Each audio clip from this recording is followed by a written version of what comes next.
Hey everybody, welcome back to We Are the Batman. I'm Mike. And this is Matthew. Matt, we've never done this before. Yeah, I know. How did that happen? How? We've been doing this show for over a year. I dare say a year and a half. Yep. We never did this? Ever. We had so much Batman and Superman movies. Yes. I'm thinking back to the weeks where you and I just we're just bashing ourselves over the heads. What are we going to talk about on the episode next week? I have no ideas. Grasping at straws. Putting up polls on Twitter, putting up polls on Facebook, asking our friends. Let's talk about all the iterations of the Titan. At one point, I turned to ChatGPT, and we didn't do this. We didn't do it. We did not do top 3 live action DC movies. What the hell are we doing? I'm telling you, I think deserve to have this show. We don't deserve to have this show. I'm going to put it up to we've been concentrating so much on trying to keep everything Batman that we just never thought to do this, because we did top 3 Batman movies. But I mean, we've never been afraid to go wider DC when the content needed it. God, we're stupid. And here's the thing. Here's the really screwed up thing about this. We're banking this episode. Yeah. This isn't even coming out the week that we're recording it. This is getting recorded and stuck in the can until we have a week where we're out of ideas. So I don't even know how far into the future of this podcast. It could come out as episode 75. It could come out as episode 200. I don't know. Do you realize that we remade DC Phase 1 before we talked about live action? I'm very much aware. we spent 3 episodes. 3 episodes rewriting the entire first chapter of the DCEU, starting with Man of Steel, before we did this. Matthew, we reviewed and remade The Shadow before we did this. Mm-hmm. The Shadow is not a DC character. He's adjacent. Yeah. Like, man. On the flip, though, when you take out Superman and Batman movies, it is slim pickings to find favorite DC live action movies, especially when you're like this dickhead and don't like anything in the current DCFU. Yeah. Pre-2005, all you had were Batman and Superman. Yeah. And occasionally Swamp Thing. Which may come up later. Well, maybe.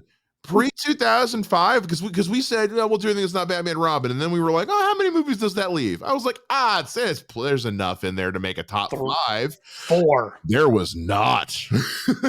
Swamp Thing, Return of Swamp Thing, Supergirl, and Catwoman. And Batman Begins. Catwoman came out in 2005. So, yeah, it was hard.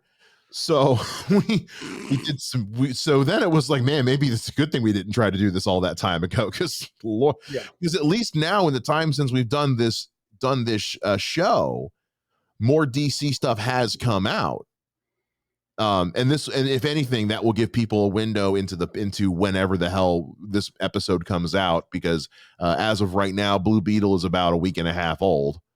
2 weeks old, I think. 2, about to be 2, and doing well. Not great, but well. Probably going to break even at best.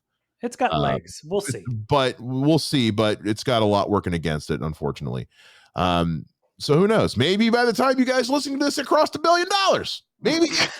Maybe because right now Barbie is the most successful movie Warner Bros. Has ever put out. Maybe Blue Beetle overtakes it. Not a chance in hell. So now we vamp for 5 minutes about how stupid we are. Let's get into our top 3 non-Batman and Superman DC movies. Our one caveat was that neither Batman nor Superman could be central to the plot. Yes. That was they may have a cameo in some of these. They may be referenced in some of these. Doesn't matter. As long as their existence is not central to the plot of the movie, we will not be talking about it. Correct. That was the caveat. And there are some things there's some things you might expect us to bring up on this show that we're going to save for when we do top five top three Vertigo movies. Correct. Because in doing research for this, we realized, hey, some of these are Vertigo, not DC. Maybe we should do Vertigo separate, so we have another episode we can put in the can for later when we run out of ideas. Yes. So that's the distinction we're making, and there's a couple of these we may have given a caveat or two. We'll get to that should we have to, which I'm sure we probably will for one of them, because if it's not on both of our lists, I would be amazed. Yeah, I'm willing to say it's on the same number one. We're just having different order. We have a same number one. My number two is I'm thinking in your list, and then we have our threes are going to be weird. 3 or 2. Our number threes are going to be different. I know that for a fact. I'm also curious to see what's going to be on our honorable mentions if you have any. I have a couple. Because we thought about doing a top 5, but ultimately what it came to is there's 3 of these that I genuinely really like, and the rest of them I could put on the top 5 list, but I would have to grit my teeth about it a little bit. Yeah, it's to me when you say top 5, it's top 5 favorites, not the top 5 of the list of movies. Yeah, exactly. My number 5 should not be, well, this is on here because it's not as crappy as the other 4. Worst. It's not the worst. Yeah. So I was like, I can pick a strong, confident top 3, and I can pick a middle of the ground, I'll live with it top 5. But more on that later. Let's get into this, man. Let's see what happens. You go first, brother. You're the younger. First? All right. Youngers first. All right. I know for a fact mine is nowhere near your list, and that is James Gunn's The Suicide Squad. You're correct. Continue. Yeah, I know that's not your preferred style of DC movie. Here's why this made my number 3, and my number 3 was hard to pick, and I'll get into that when we get into our honorable mention. This movie is one that reminded me why I love James Gunn. And it's not that I had forgotten so much, it's just I hadn't seen him do anything in a while, because it had been a while since Guardians 2. Yeah. And Guardians 3 wasn't happening until well after this movie. I mean, in our current timeline, it was only a couple months ago. It just hit Disney Plus recently. So it had been a while since I'd really sat with James Gunn. And not only that, but with this being a rated R film, James Gunn kind of just got to do his thing. And it's not that he didn't get to do his thing with the Guardians movies, but because it was a Disney property and it was meant to be more widely appealing, obviously you had to have some amount of restraint in what you put into the movie. Yes. With The Suicide Squad, you can kind of just let James Gunn do what James Gunn do. And James Gunn did what James Gunn did. This was one of those situations where, we talk about people like Tim Burton. Like, you never let Burton go full Burton, because then it just gets weird. That's when it gets weird. Whereas opposed to like Nicolas Cage, where you always let Nicolas Cage go full Cage. Always go full Cage. When you have the option for full Cage, you take full Cage. James Gunn is one of those people. If you have the option for full gun, you go full gun. Yeah. When James Gunn is left to his own devices, good things happen. And I think James Gunn made it one of the most interesting, entertaining, well shot, well edited, well acted, well directed movies, especially in a comic book realm, that I've seen in a very long time. Now, I understand people have their qualms as far as like maybe they're not as big of fans of like the hardcore violence and things like that. That's perfectly fine. That's a taste. That's a taste issue is all that is. That's not but in terms of like overall filmmaking, this is one of the most well-made films.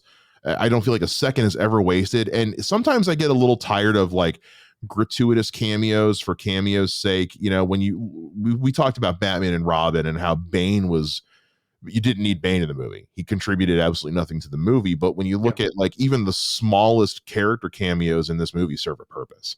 And it's one of the crown examples of like, yeah, this could have been a nameless goon.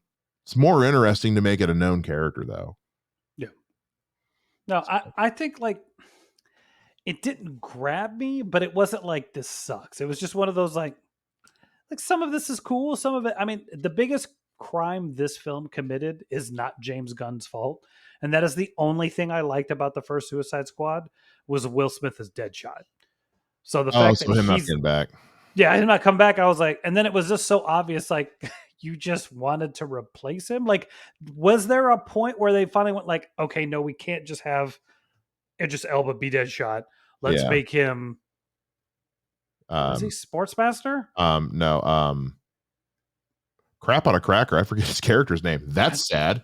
That's not okay. I just watched this again recently. That's wow. I think he's Sportsmaster. To be fair, I've imbibed a little, but Bloodsport. Bloodsport. There you go. You were close. You were close.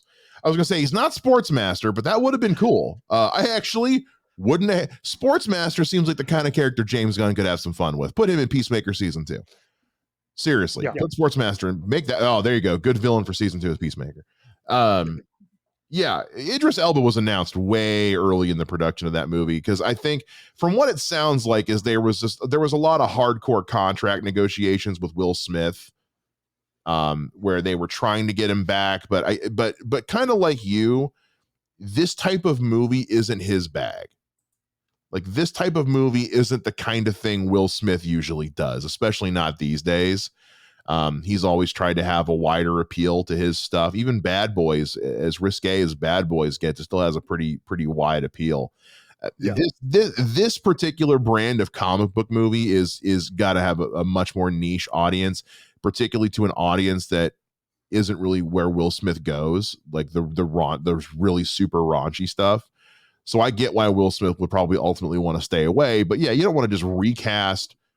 It would look bad from an optics standpoint if you just recast Will Smith as Deadshot and just made Idris Elba Deadshot. It would look kind of weird if you just replaced Will Smith with just who's a popular black guy right now. You know what I mean? Yeah.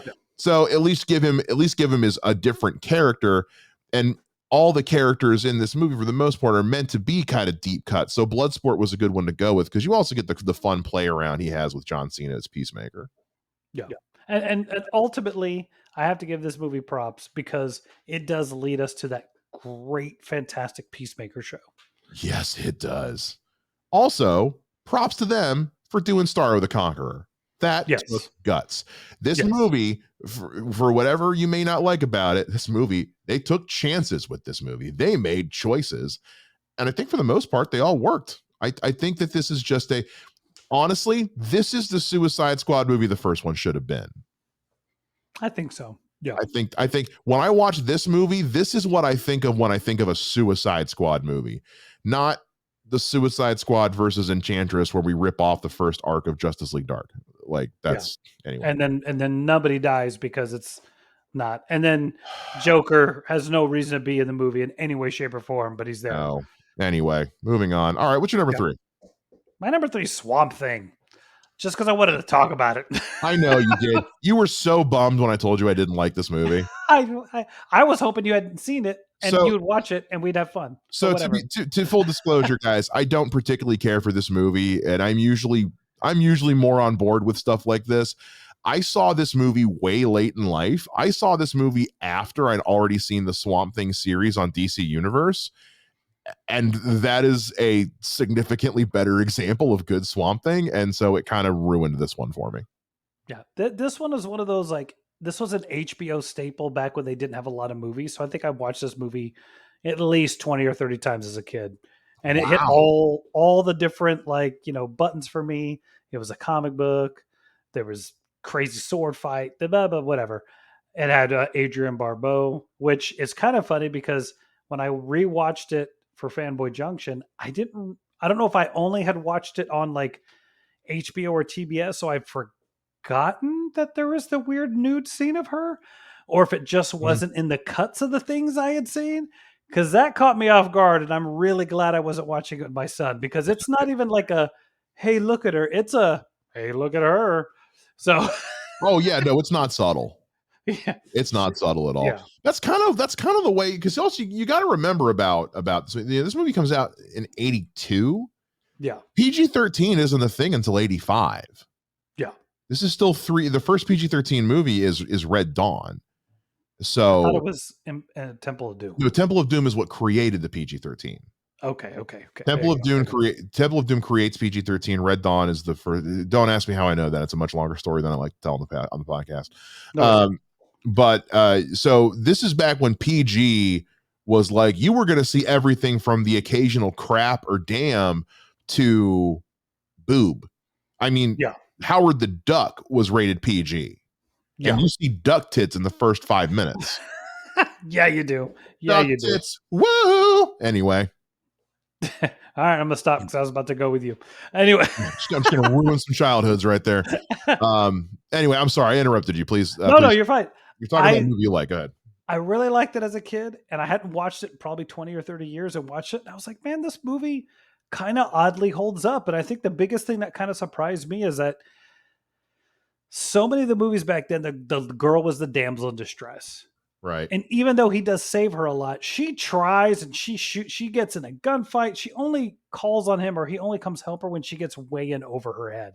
It's not like she's just, but it was just like, wow, this movie's kind of weird and dark and scary and like all nuts.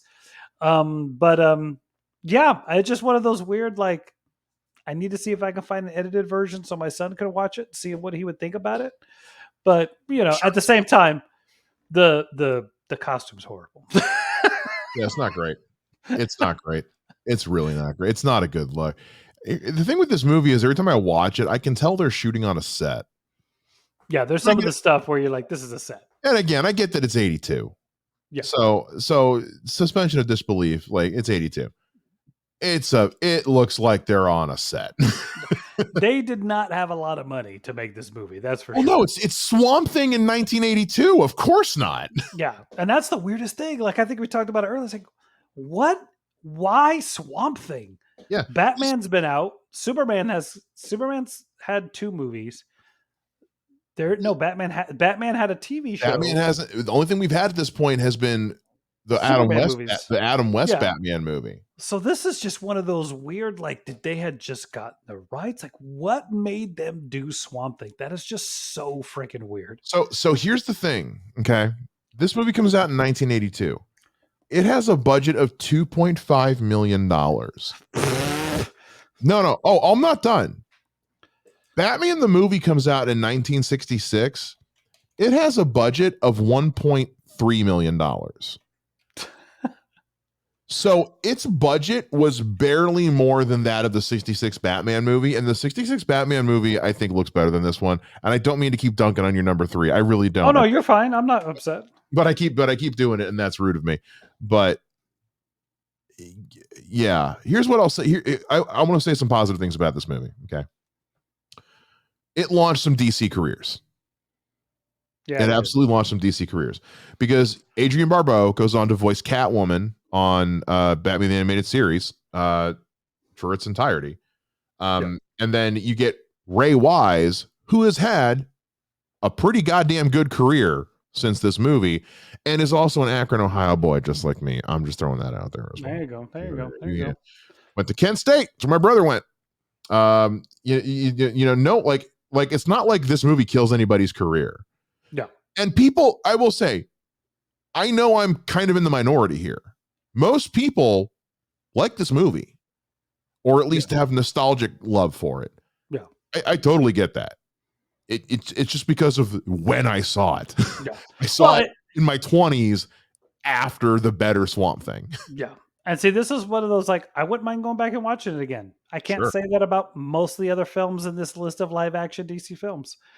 By the way, $1 million in 1982 is equivalent to 3.167 million. So if they had $2.5 million, that's what, 2 times. That's basically like 10 million.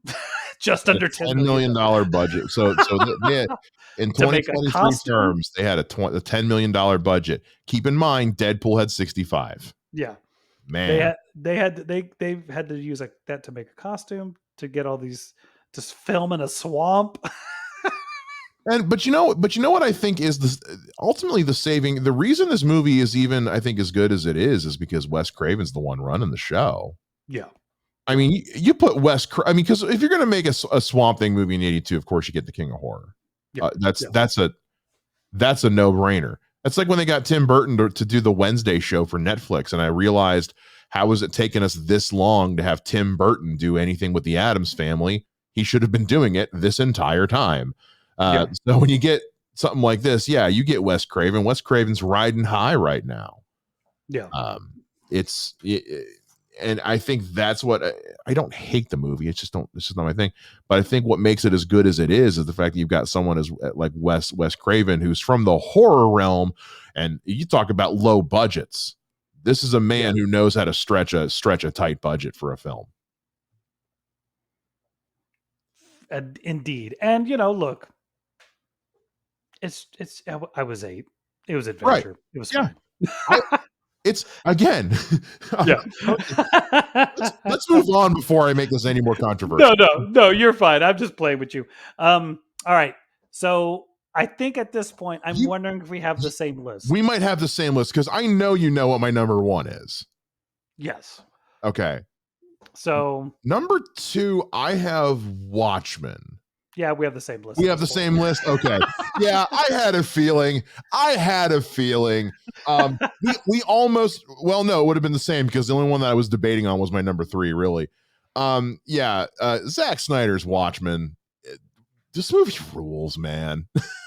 It's really good. I have some, this is where I really feel like had Watchmen come out 5 or 10 years later, when the superhero genre had become a really big money-making thing, he could have gotten money to cast some other, half the cast works.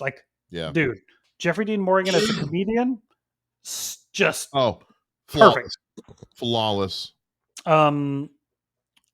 Personally, I like Patrick Wilson as Night Owl. I think it's perfect. Too.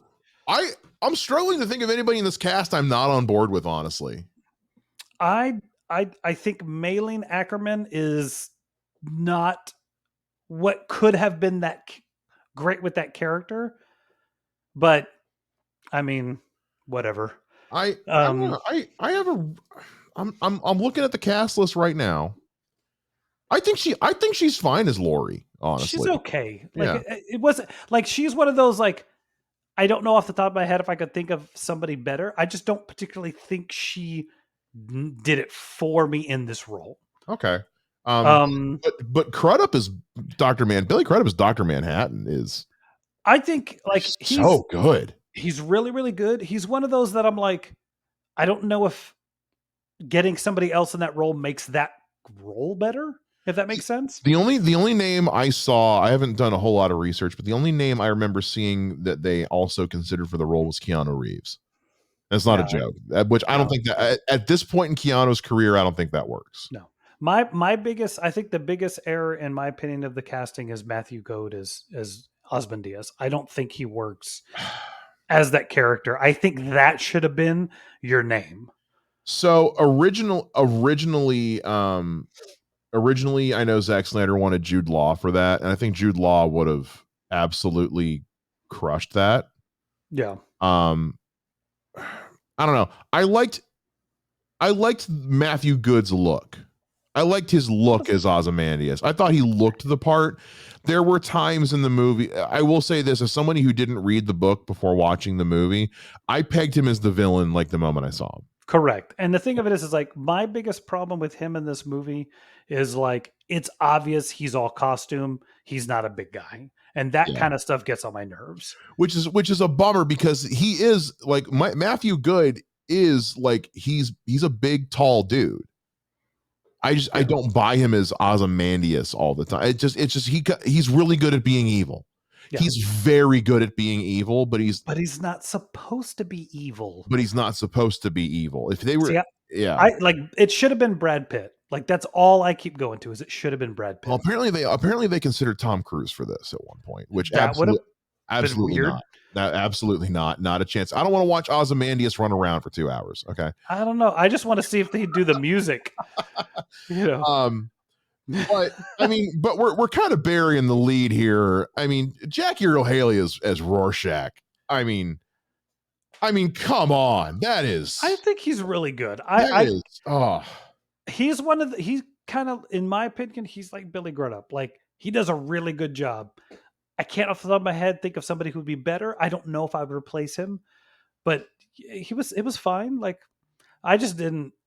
Like I said, Matthew Goode kills the movie for me so really. much, and Maylene Ackerman, I just kind of go like I really feel like you could have gotten somebody else. I don't know why. Like, did you run out of budget and had to grab her? Like, I don't know. It really is interesting because because they worked for me pretty good. Here's what and I'll be like, I know the movie was going like, I know they were going for like not a hard R, but it was supposed to be like they were making the comic book into a movie, so they let Zack yeah, Snyder breathe a little bit. I will say, and I understand why he did it, but I think you could. I think you could have left out Miss Doctor Manhattan being naked. I because let's be honest, that's all anybody talked about.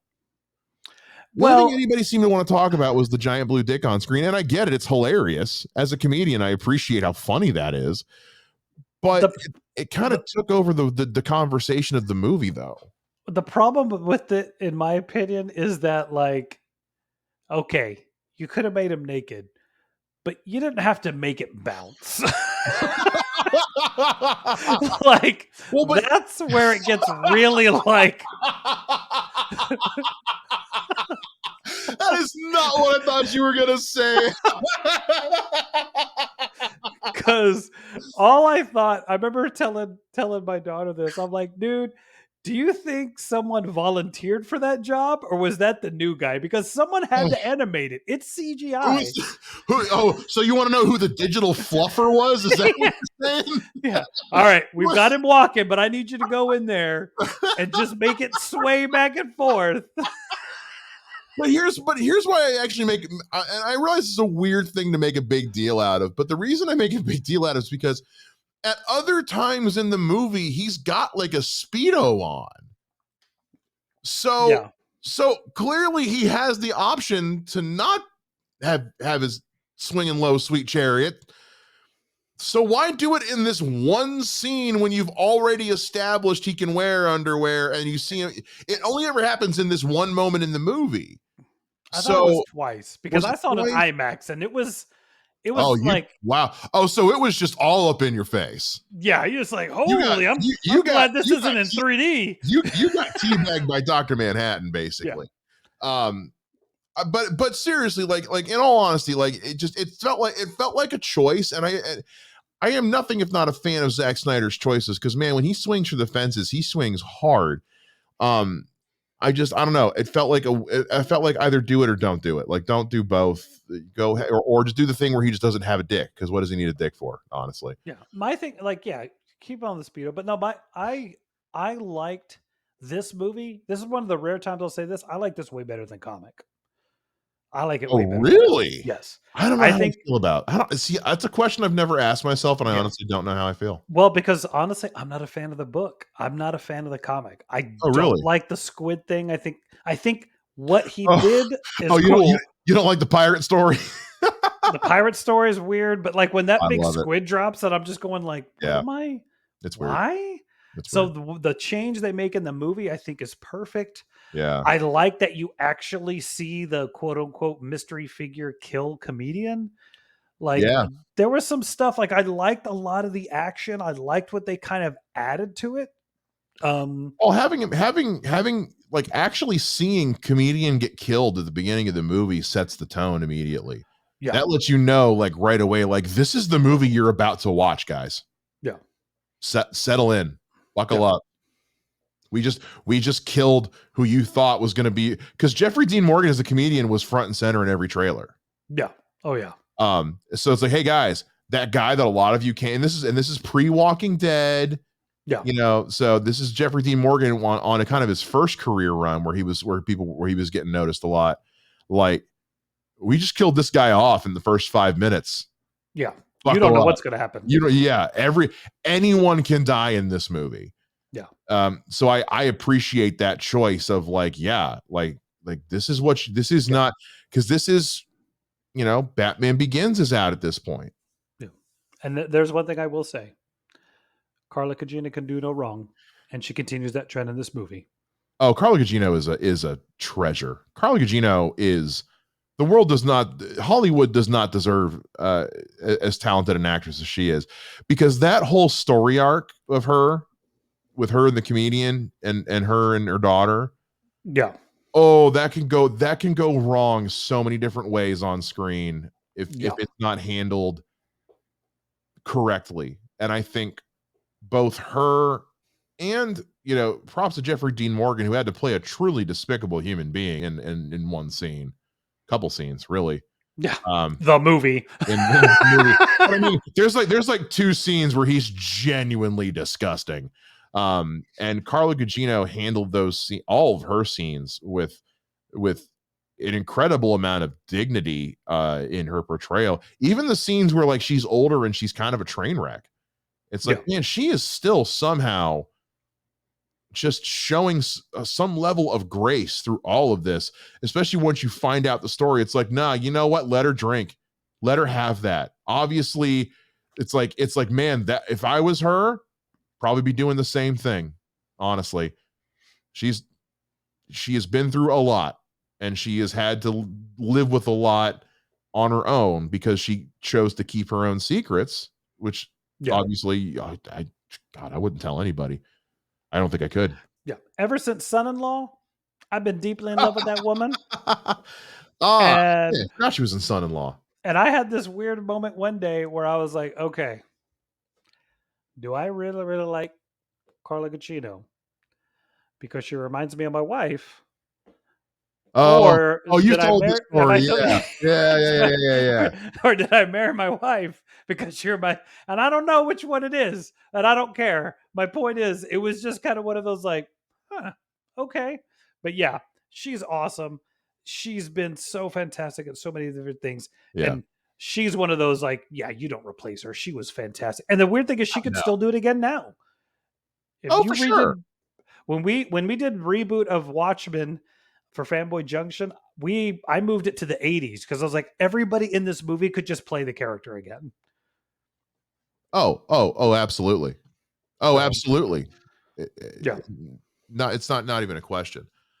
Especially with de-aging technology now, because they didn't have it back then, and that was his thing. Yeah. The big thing that Zack Snyder was like, look, we can age up young actors. We can't de-age old actors. Let me cast everybody young and age them up. And I thought that was a brilliant decision. Absolutely. It was handled. Look, Zack Snyder, man, I don't know what it is. He is, for the most part, really good at casting. He's great at casting. Yeah. He can take pre-existing material if he sticks to it and do great with it. It's when you let him run wild that you're like, dude, come on, man. That's how you get sucker punch. Look, every great director's got a blemish, and Lord knows sucker punch exists. Look, but seriously, like you talk about a guy, we haven't really talked about Zack Snyder himself as far as this movie goes, but this movie, this is one of those movies when someone says like, why do you love Zack Snyder so much? I show them something like Watchmen, and I'm like, kind of the similar way that like George Lucas. Well, George Lucas can't write dialogue to save his life. The man is a true wizard at storycraft. Yeah, and I think Zack Snyder is in a similar situation where like he's not always the best in terms of like he's not in terms of like the best director, but the man knows how to make a movie where every frame looks good. Yeah, he's a very visual focused director. And so I think that helps play into his casting, where he not only picks good actors for his roles most of the time, not nobody's perfect for the most part. He's very good at casting people who are not only going to deliver a good performance, but are going to like to where they're going to not, when I say look good, I don't mean like physical attractiveness. I mean like where in terms of the color palette of the shot on screen, everything from their hair and skin tone to eye color is what it needs to be, so that shot looks like the best version of itself, where if I asked AI to create that shot, that's what it's going to look like. Yeah. I always think that whenever I see a lot of these AI art, it looks like a lot of this AI art pulls from like Zack Snyder stuff, because I'm like, that's the kind of stuff that Zack Snyder stuff looks like, except his looks coherent as opposed to some of the crap that comes out of these AI Yeah. generators. No, he like, I love 300. I love this movie. There's some of the other movies he's done I really liked. Like, it's just sometimes the tone sometimes is off. But anyway, I I really do think this movie is superior to the comic. That is my personal opinion. Yeah. I'm also not the biggest Alan Moore fan, but I just I go kind back of to thought, Finding Nemo more. yeah. Well, and I think it's a solid film. This is I also one of those first instances where we see examples of, hey, studios, stop editing Zack Snyder's films. yeah, because there's three cuts of this movie. yeah, And when you and his director's cut of this movie, his definitive cut is excellent. And it's the beginning of a long trend of like, man, when you let Zack Snyder edit his movies, they're better. yeah. I think the only other thing that not pulls me back, but I'm always kind of like, I can't say I hate it. It's just weird is how much they changed how Night Owl looked. And I think you had to, because that costume's kind of ridiculous. It is, and I think the other reason to do it is because this comes out in what, 2009, Eight, right? 2009. 2009. Yeah, this is post Batman Begins and Dark Knight. So Batman hype has never been higher. So yeah, you take Night Owl and you try to make him as close to, he's like a weird amalgamation of Batman and Ted Kord's Blue Beetle. Yeah, he's supposed to be based on Blue Beetle, but they just said no, he's based on Batman and made him look like Batman. Yeah, he's based on Blue Beetle in every way but what he looks like. Everything else, all that's, but yeah, he's Blue Beetle meets Batman, but in all the right ways. And this is the first time that I noticed Patrick Wilson as an actor. He's very good as Night Owl in this movie. Definitely, yeah. Yeah, he's one of those, like, it was kind of interesting. The thing I read about him is they told him like, hey, you don't have to put on the weight, and he was like, no, that's what I have to do. Yeah, like, I have to do that for this role. That's the whole purpose. Yeah. So he himself, even though they told him he didn't need to, he actually put that weight on. Yeah, well, because you know, Dan is the part of the reason Dan nobody suspects Dan of being a superhero is because you look at Dan and you wouldn't think he's kind of a doughy guy with, he's got thinning hair on top, kind of like what I got going on right now. he doesn't look anything like what a superhero would look like. Yeah. But man, he kicks some ass in this movie. He's good. You know what? Night Owl is the heart of this movie, because he's the character in this movie. It's kind of like what Silk Spectre is trying to be, or they're trying to do with Silk Spectre, but it's like he's the one who's like, he's a hero to be a hero. He misses being a hero because he misses being able to help people. That's why he got into doing it. He wants to do the right thing. He wants to be a hero for the best reasons. And that's kind of what like Rorschach and everyone are telling him, is like, you can't, like, we live in a world now where you can't do that. Like that those kinds of heroes don't work anymore. That's what the original Watchmen were meant to be. And it's not the world we live in now. Yeah. And it's interesting to have your Batman Blue Beetle amalgam be kind of the everyman in the movie, as opposed to like the quote unquote the hero, because they could have very easily made this Batman amalgam the main character hero, because to build off that, but they let him be what he needed to. Zack Snyder let Night Owl be what he needed to be for the sake of the story, and that speaks a lot to why the movie's so good. That is correct. All right, so our mutual number one. We're going to talk about Constantine. Let's talk about Constantine. Yeah, because this movie rules. This movie's so good. And honestly, we haven't talked about it enough on this podcast. I don't feel like I talk about this movie enough in my life. And Constantine is, other than Batman, my favorite comic book character. This movie slaps, dude. I don't know why. Like, this movie should have gotten a sequel. And Keanu Reeves on the Stephen Colbert Show said specifically, this is the one character he wishes he could play again. Yeah.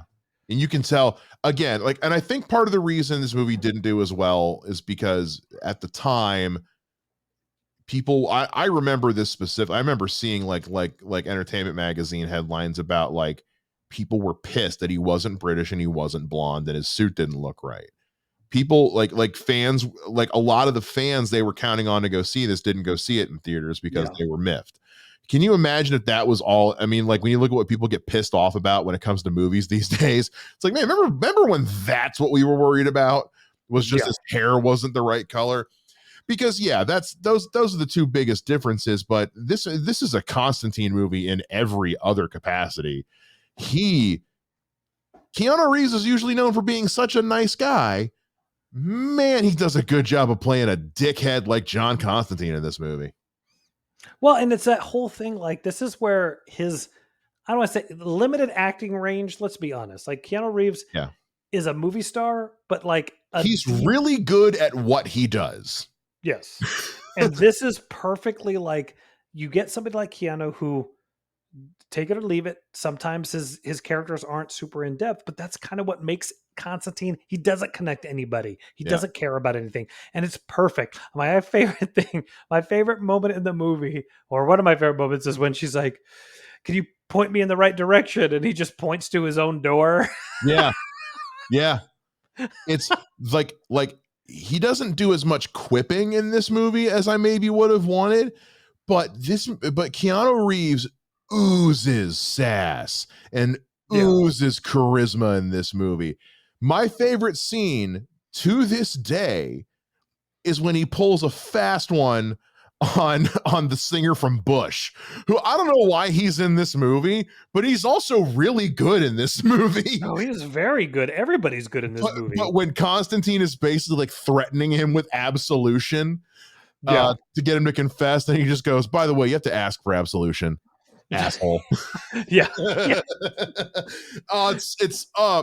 It's so good, and I'm glad they were able to nail that, especially because this is based on Dangerous Habits, which is truly one of the most well-written comic book runs like ever. I will die on that hill.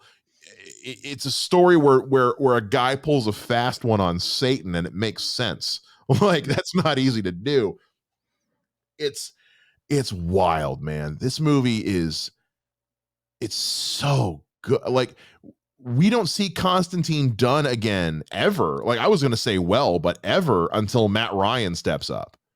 And that's years later. Well, and my thing is like, I don't mind him as this character. I think he's perfect. And yeah, dude, look, they change that kind of stuff all the time. Yeah.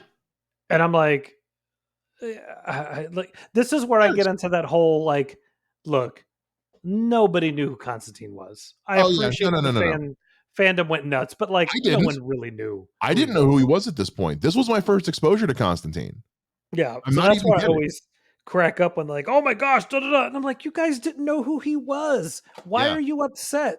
Don't act like this, like I was the biggest fan. No, you weren't. No, you weren't. But then when you get on that band, it's like the same thing with Doctor Strange when they made the Ancient One white. And I'm like, guys, nobody knew who you was. Like 5 people knew who he was. You guys are just looking for something to be upset about. And the people who did know who it was, like, yeah, no, I get it. But also Tilda Swinton crushed it. But like you said, like everyone's good in this. Can we spend a few minutes talking about how good Djimon Hounsou is with his limited screen time? Oh, he steals the show. Djimon Hounsou, every scene he's in, just chew that scenery, Papa Midnight. Chew that scenery. And that's why we talked about this when we talked about Shazam Fury of the Gods. I love the end of Shazam Fury of the Gods when Djimon Hounsou shows up in that sexy looking suit and hat right at the end.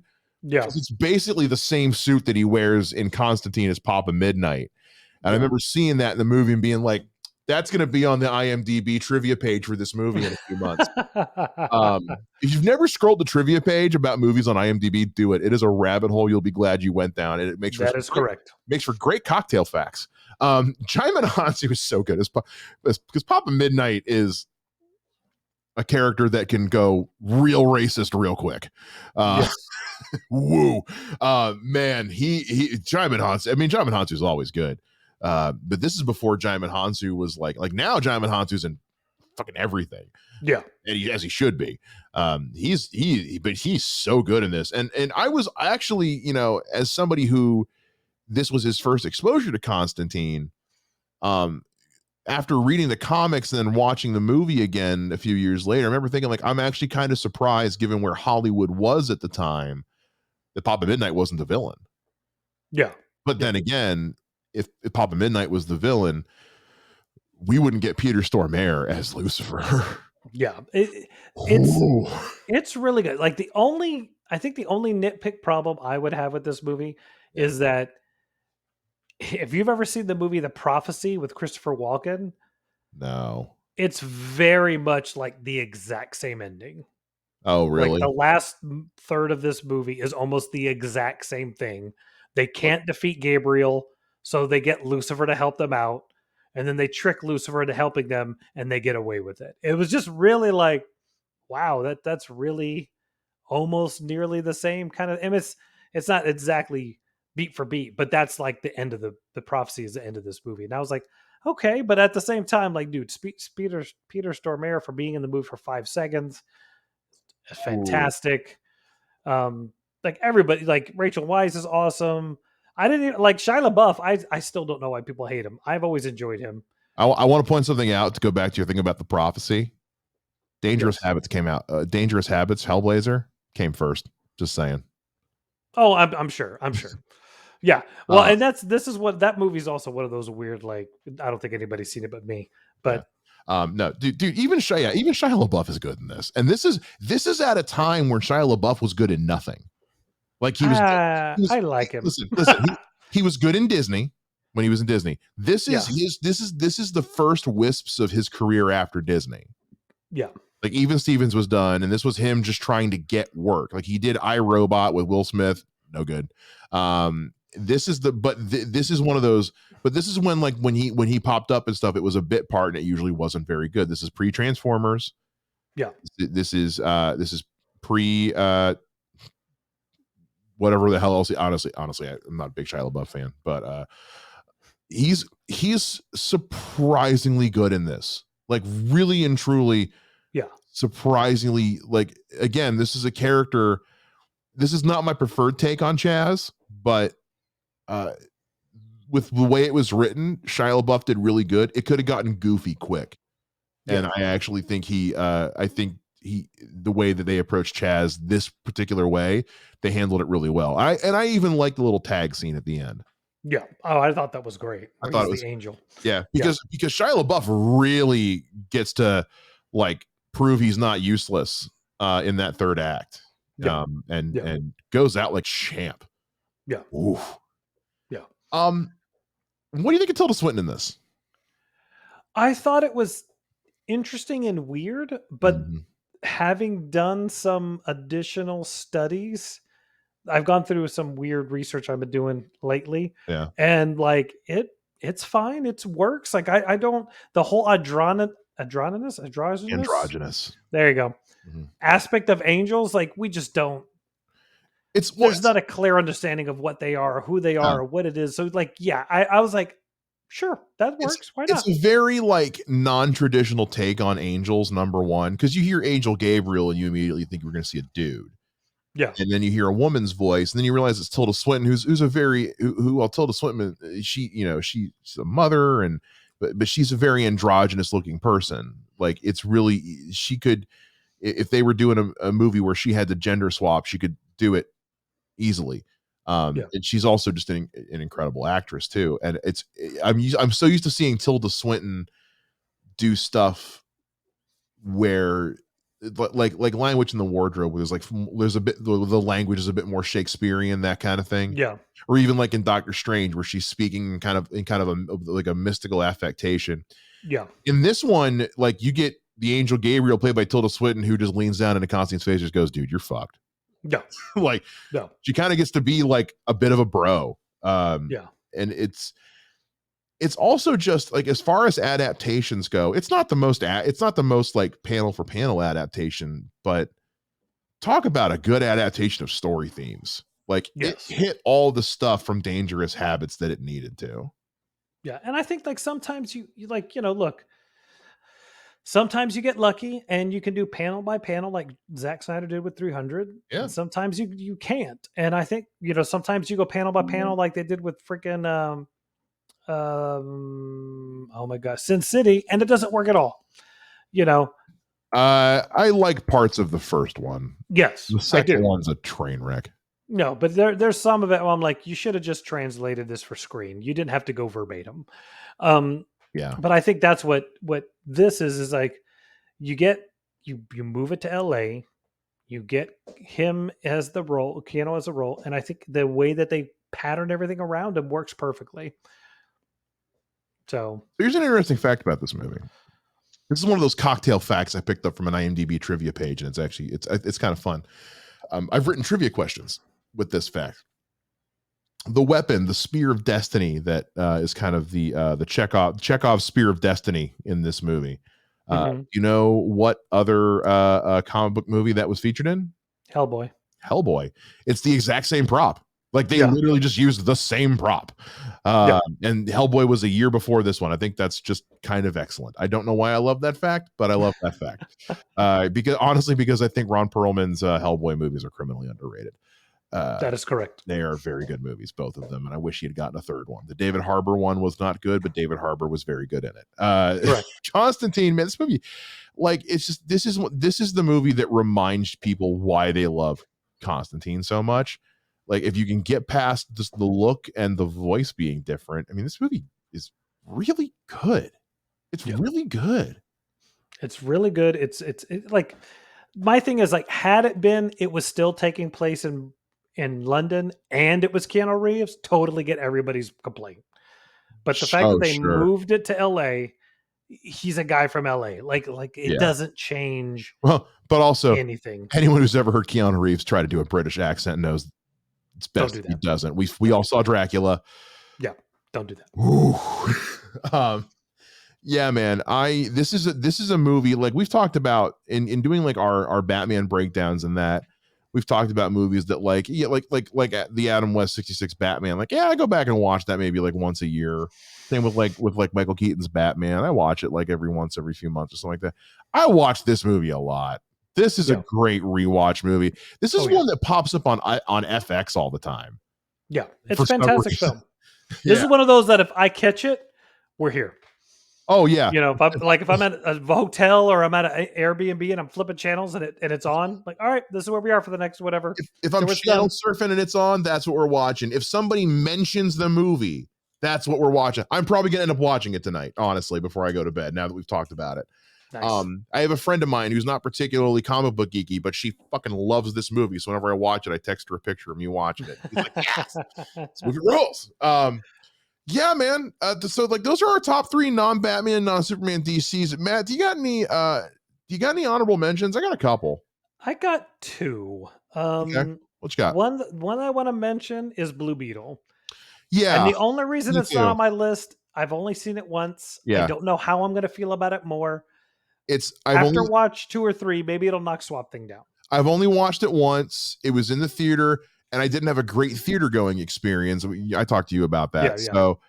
So I want to see it again, like, and get to appreciate it, not being interrupted, not being pissed off, because I was ready to walk out of the movie. I was having such a bad time with the people in the theater. Like we almost didn't get to do our review. So I want to watch it again where I can truly watch and appreciate it. Also, it's one of those, just because it's so new, I'm afraid I might have recency bias. Yes. So because I really, really like the movie. So yeah, I'm with you. I thought about Blue Beetle, but I was like, it's too, I can't. I got to see it again first. Yeah. Do you have any others? I mean, ones that you were like seriously debating, like, do I want to put this on my list? I think Wonder Woman would have rounded out my 5, but that's the one where it's like, it's the least crappy of this group of films. But it has into the Snyderverse at all. Well, my thing with this is like, this movie has a fantastic first half. Yeah.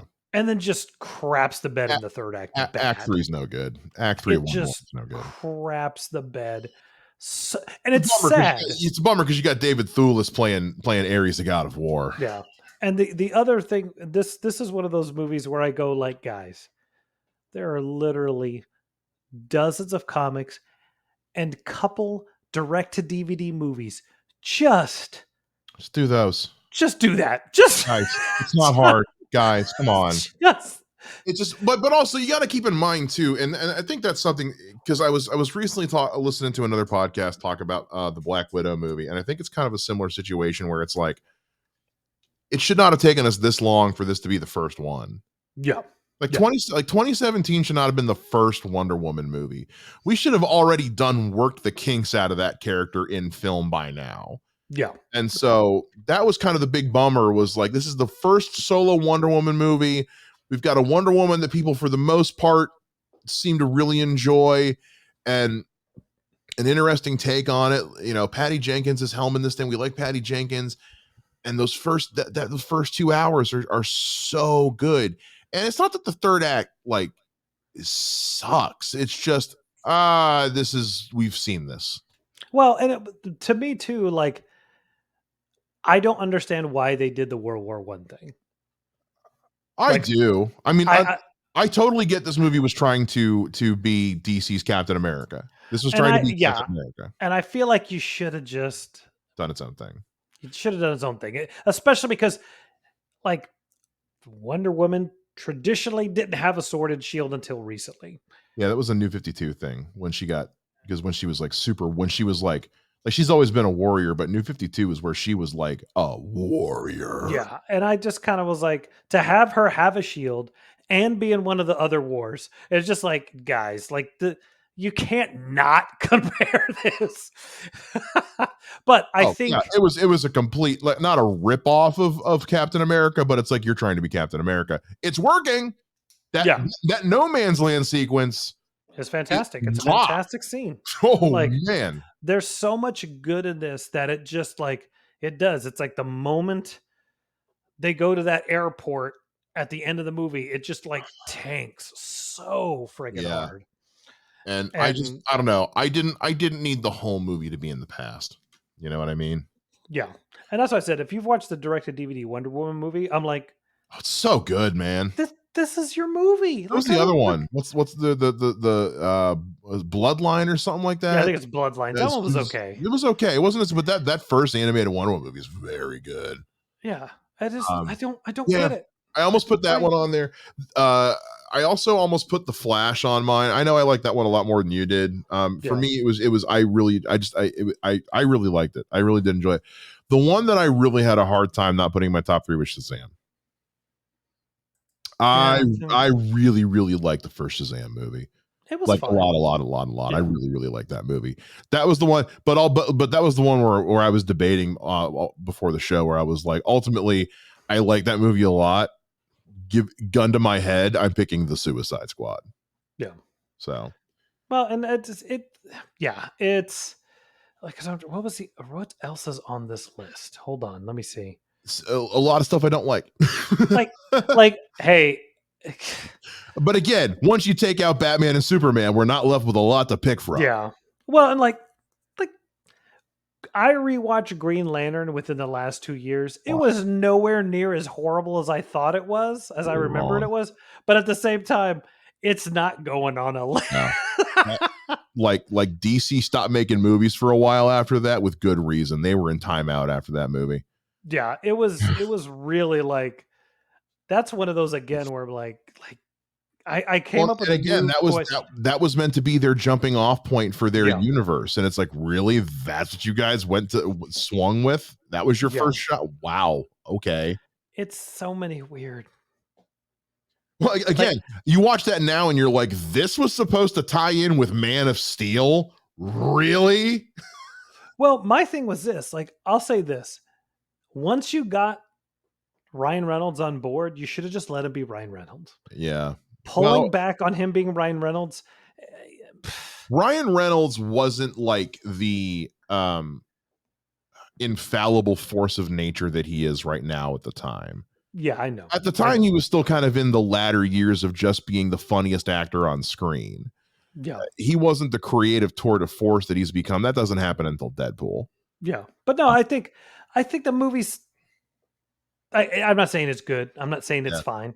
It's bad, but Honestly, it's not a dumpster fire like I thought it was. yeah, that's sure. Okay, I hate that movie. It was a bummer because I really like Green Lantern. Yeah.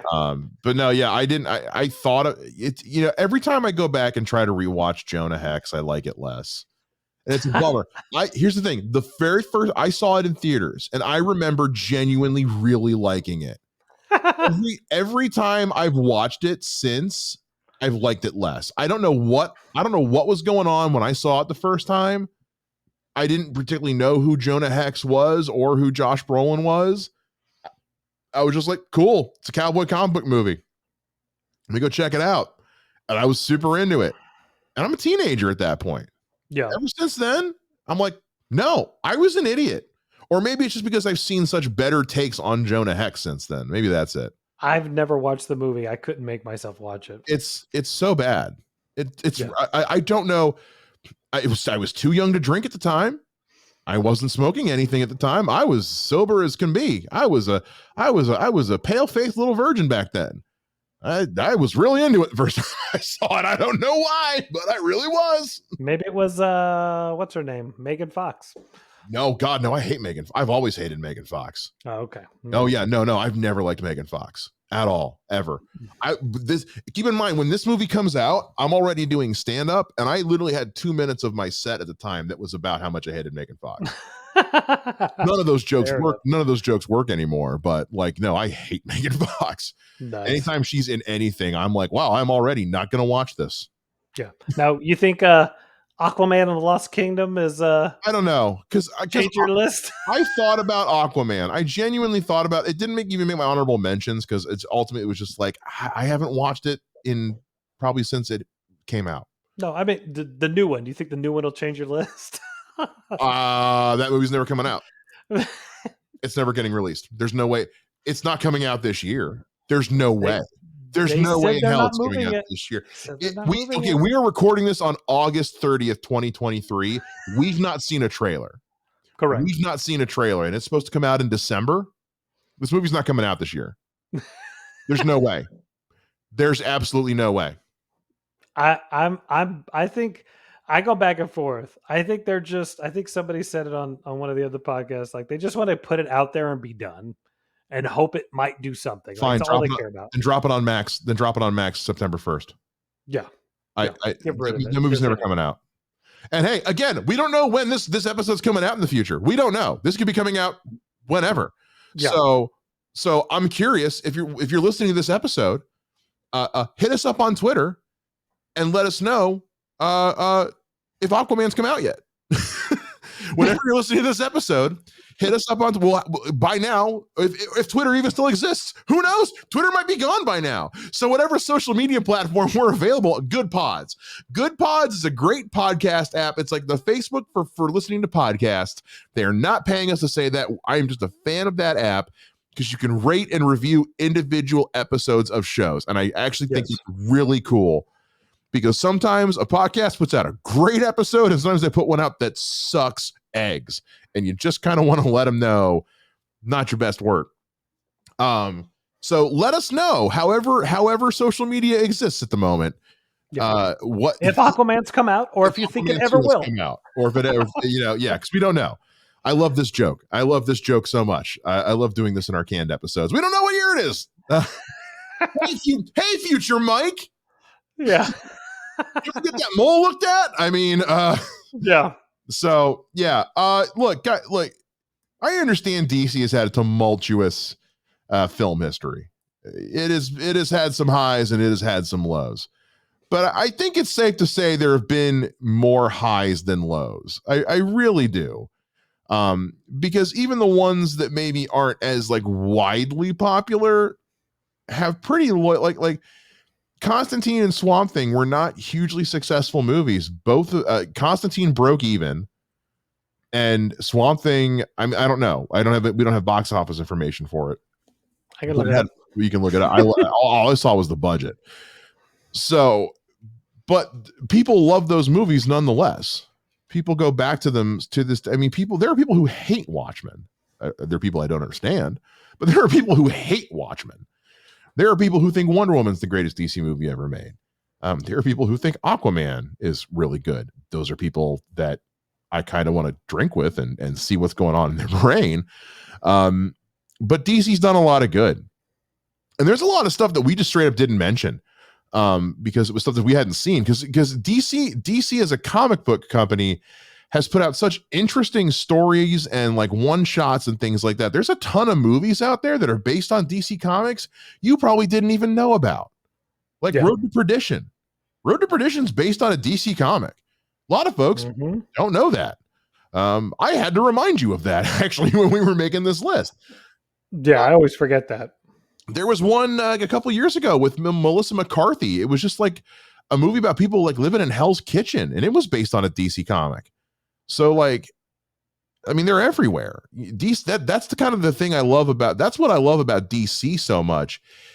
Is DC tends to tell such good stories that they tell such good stories they don't even need superheroes in them sometimes.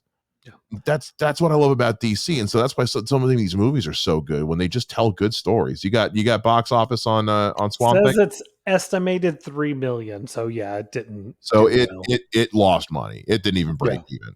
But people love that movie, man. People love that Swamp Thing movie. Yeah, and depending on how they got the money with syndication, it probably made its money on that. Probably. I wonder if it's on Max. I know the show is. I wonder if that movie's on Max. Look that up. Somebody let us know on Twitter in the future when you're listening to this if it's on Max. If Max even still exists. Who knows? Maybe WB folded again. I'm assuming this episode comes out in like 10 years. This is going to come out like in the next month when one of us I know. Gets COVID or something like that. COVID, does that exist anymore? Sure it does.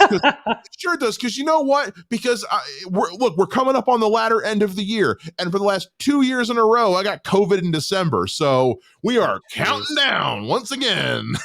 Fair enough. It is not on HBO Max. That's fine. Nor should I'm not. You have to wait. It's on Tubi.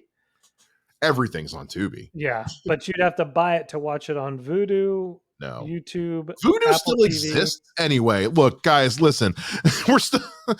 we're off on a bit at this point, but no, we love. This is why. I mean, we love Batman, but we love all things DC. DC puts out good stuff, and so we're not like this top three is a genuine top three. This is not an apologetic top three. This is like I love these three movies, and I will watch them anytime they bring them up, especially Constantine.